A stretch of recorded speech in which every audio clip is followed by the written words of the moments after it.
Here with our next endeavor, Michael Mitole.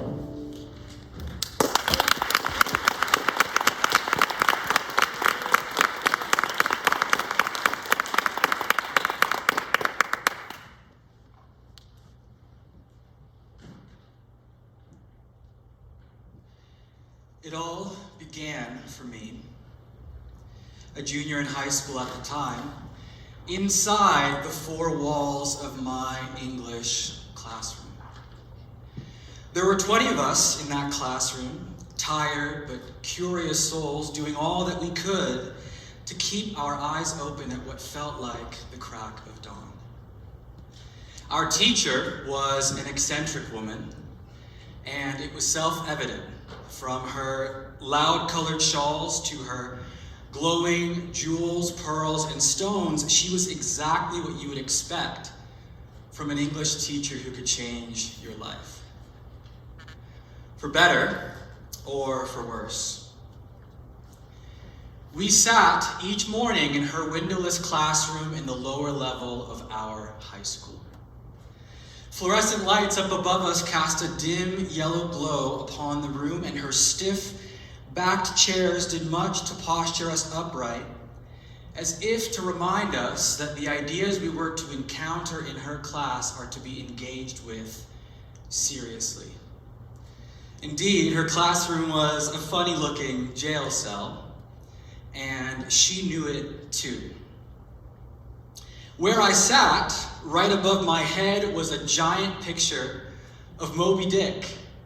And there were some mornings I thought I knew the terror that Captain Ahab must have felt in chapter 133 when the sun eclipsed by the visage of a giant whale was the final thing that he saw before he was dragged to his demise.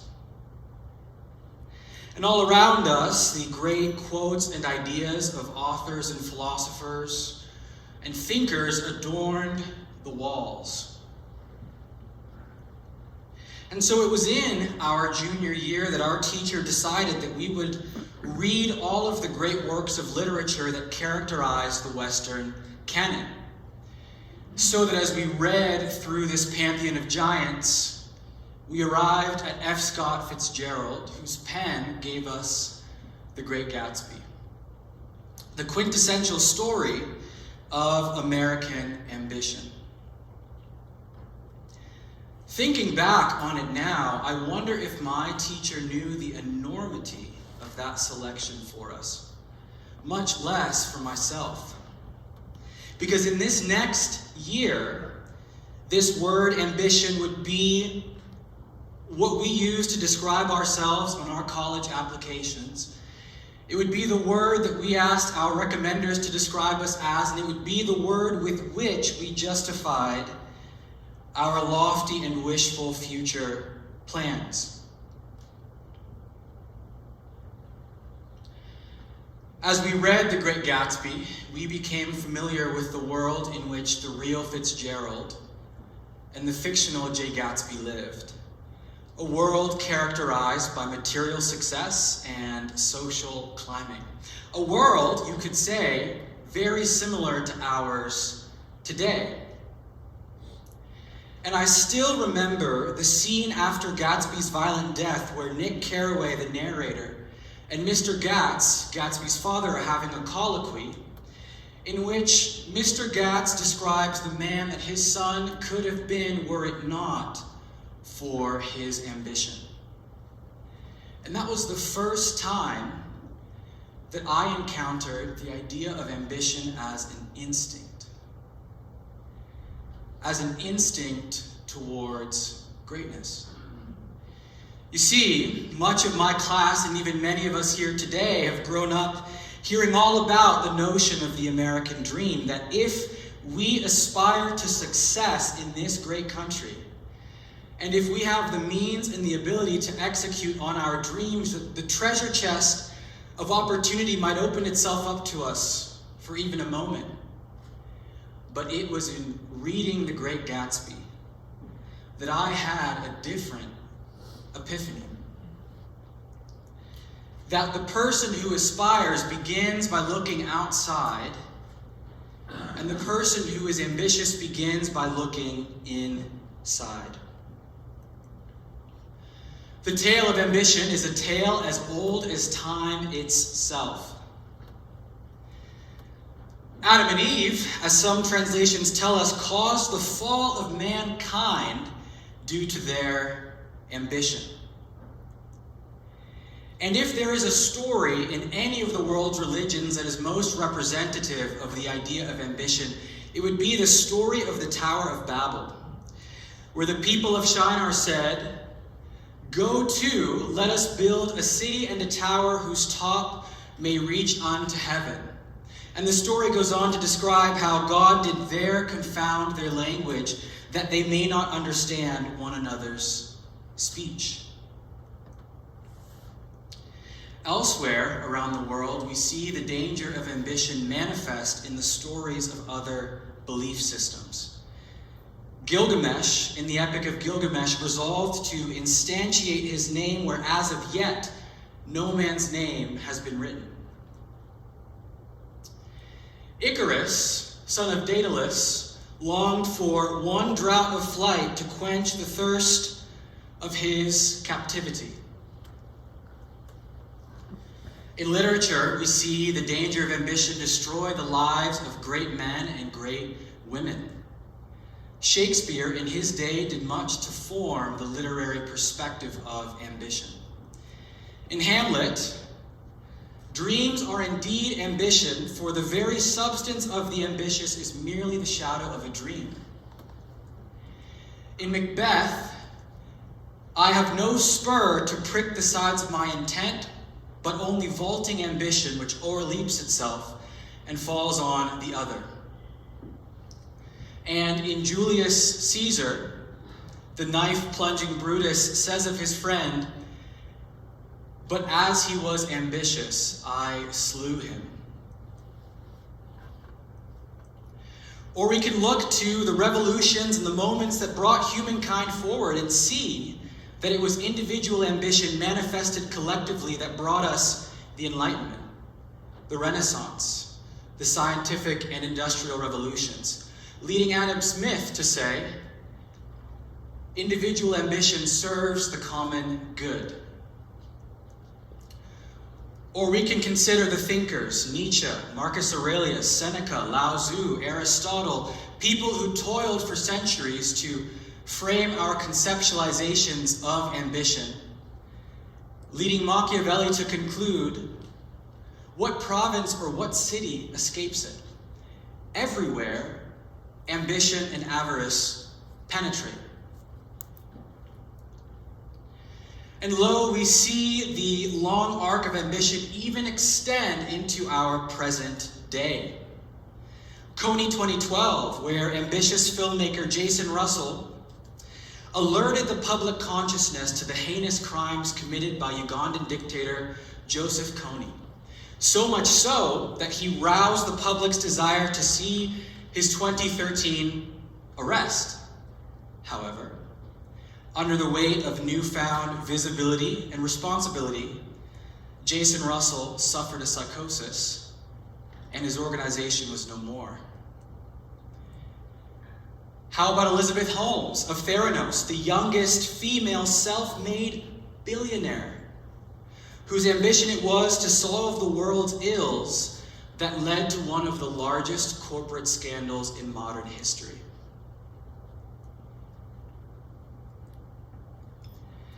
In education, we see the ambition of wealthy parents to see their children placed in America's great institutions of learning bring us the college admissions scandal.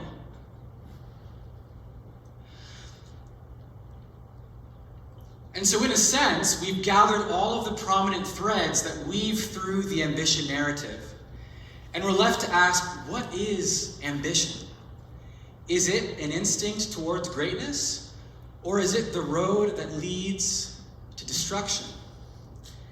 And as I've thought about this, I think that the answer resides in how we define greatness. I think of greatness as four things: accolades, achievements, actualization, and contribution. Accolades are how society recognizes greatness. We bestow upon the greatest among us all of the spoils of fame, the riches of accomplishment, and the honor to be had in recognition. Achievements are what happen when we succeed in the things that we resolve to do. And certainly these achievements can be richly personal, yes, but the ambitious tend to pursue things of collective and social value. Actualization refers to the idea that Abraham Maslow put forward in the 1940s, that to actualize is to become more and more that which one is, to become all that one is capable of becoming. And finally, contribution refers to the notion of the Magnum Opus, that we can take all of our education, our experience, and our creativity and channel it into one thing that we give back to the world. And so with this concept fleshed out, we can see that there's a deadly gap that forms for the dangerously ambitious. The dangerously ambitious only focus on accolades and achievements. They lose out on actualization, which is to say they lose themselves in their pursuits. And their contribution is not excellence, but destruction. That's what became clear to me as I read The Great Gatsby, that dangerously ambitious people do not ask, who am I becoming? And what will I leave behind me?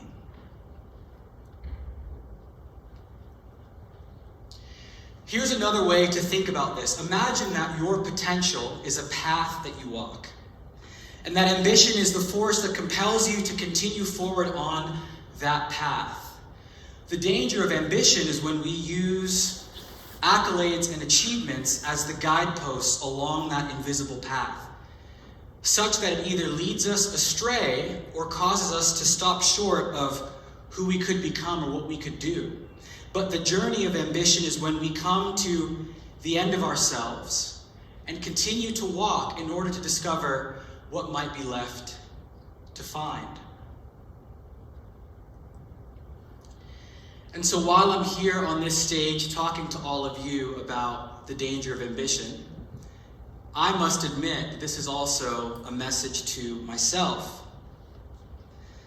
Because the fear that lives in the heart of every person who would truly regard themselves as ambitious is the very real possibility that my name, that your name, that our names might be added to the long list of those before us who have fallen due to ambition. It's easy to discuss ambition as something that exists outside the realm of our experience. That is, until it reaches our locality, either in ourselves or in someone that we know. And so it did for me. This past year, I worked for one of the best consulting firms in the world, and I remember after a late night client engagement, I was in an Uber headed back to my hotel, and my Uber driver asked me what I was doing in such a big city like Chicago all by myself. And so I replied with what my dreams were and the degrees I had yet to obtain, the career that I wanted, and the things that I wanted to do when I was older. Such a long answer to a simple question.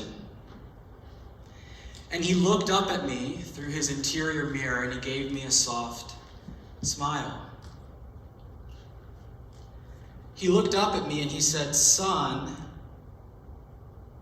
I used to be just like you. I used to be just like you.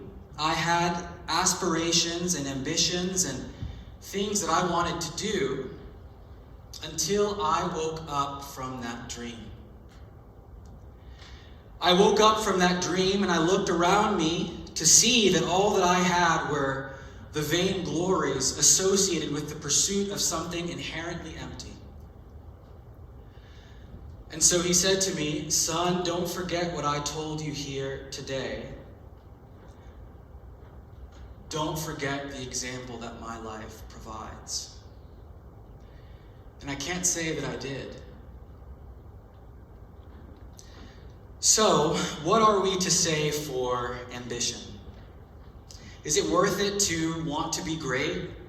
To make our lives significant? To have an impact? To endeavor? Is it worth it? I think that the answer is yes. The poet Dean Young would say that the failure is not to fall, but to fall from no height. And I would add my own formulation onto that idea. That the height of our ambitions make them worth the journey, and certainly worth the fall. For it is better to fall, having your ambitions, than it is to fall with your ambitions